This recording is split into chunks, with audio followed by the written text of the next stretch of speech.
The 12th verse of the Tao Te Ching.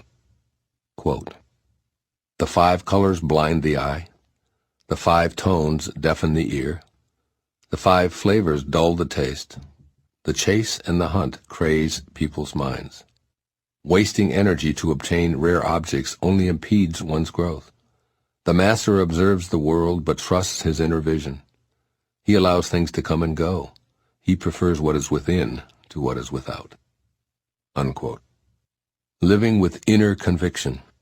In this passage of the Tao Te Ching, Lao Tzu reminds us that far too much attention is given to the pleasures and experiences of the senses at the expense of our inner vision.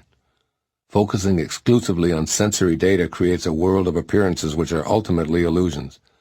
Since everything comes and goes, the nature of the material world is obviously restricted to transitory status. When our eyes see only the colors before them, they're destined to become blind to what lies beyond the world of appearances. We cannot know the Creator if we're focused exclusively on what's been created. In the same way, we lose our own creativity when we're unaware of what's behind all acts of creation. Sight, scent, touch, sound, and taste are the domains of the senses.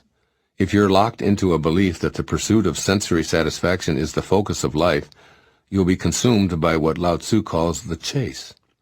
This quest for adoration, money, and power is a waste of energy because there's never enough, so striving for more defines your daily regiment.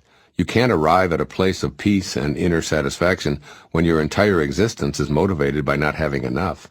In fact, Lao Tzu states that the relentless chase is a formula for craziness.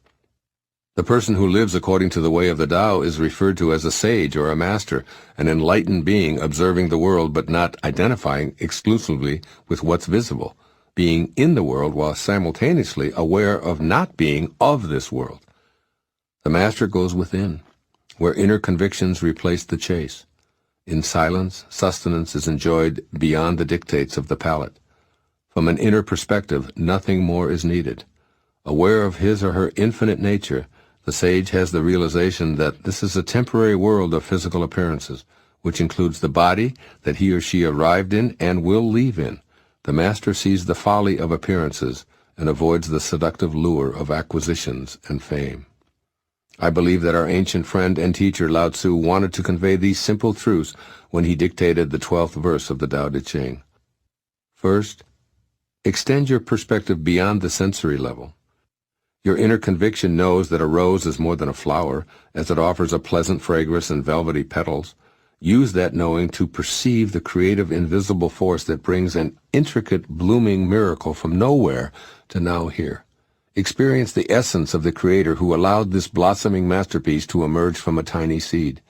Note that the seed arrived from what we can only refer to as the world of formless nothingness or spirit.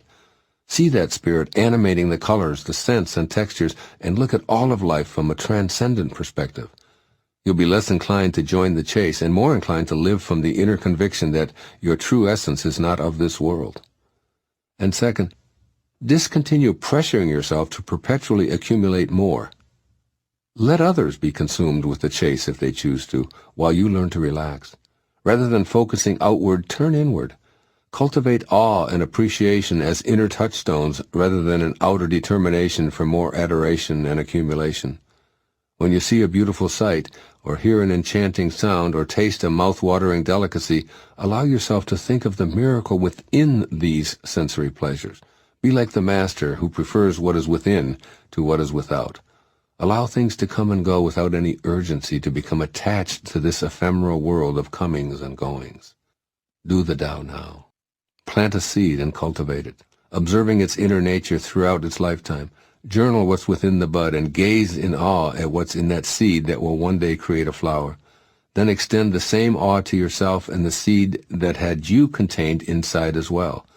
Use this as a reminder of your invisible inner self, which is the Tao at work.